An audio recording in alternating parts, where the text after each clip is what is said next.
Olivia Newton-John is back on the silver screen, and this time she's trying her hand at comedy, and I managed to catch up with her yesterday.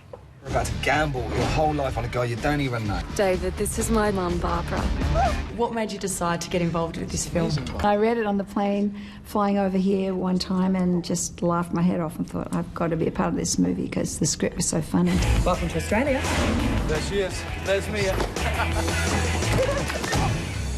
Her daughter's getting married to someone that she doesn't really know at all. Her husband's using it for his political ideals, and she just loses it and regresses, let's say.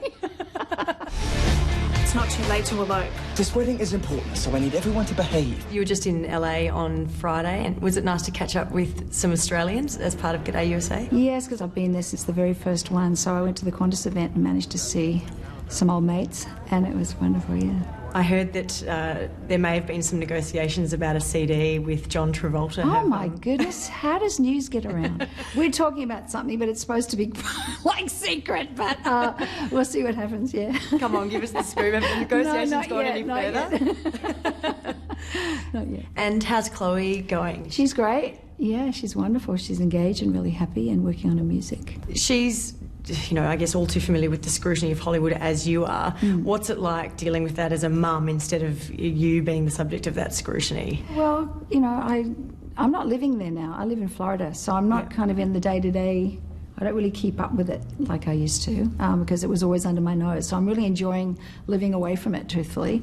And she copes with it well and kind of lives a pretty low-key life. Do you think we could get you back here to live at any stage, or Florida's home now for a while? I'm always aiming for it. You know, I have Gaia Retreat and Spa up in the Byron area, and I have a farm up there. I'm building the Cancer and Wellness Centre in Melbourne, so I've created all these things, so I have to keep coming back for me. When you think about when you first went to America and as a trailblazer really, and what you've achieved, it's totally different now for young Australians coming up. I mean, it's by no means easy, but how do you see it being different from when you first started out? They used to ask me with their kangaroos in the street, you know, it's when I first came, and if you ever went up for anything, you had to have an American accent, so don't even bother unless you can do an American accent.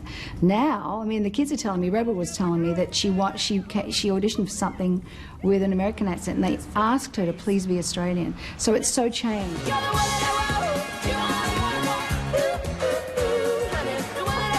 I did Grease, they first talked about my having an American accent. I said, look, guys, I can try, but I really don't think it would be very good, so maybe you should find someone else to do it.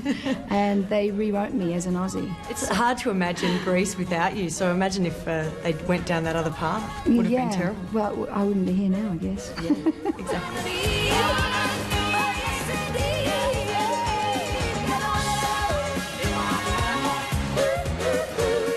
That seems really cool. How was she? What was she like? Oh, Olivia? she's gorgeous, absolutely gorgeous. And it was amazing to hear her talk about Greece, as she just said that they initially wanted an American, so she was going to have to speak with an American accent, and then they rewrote the part.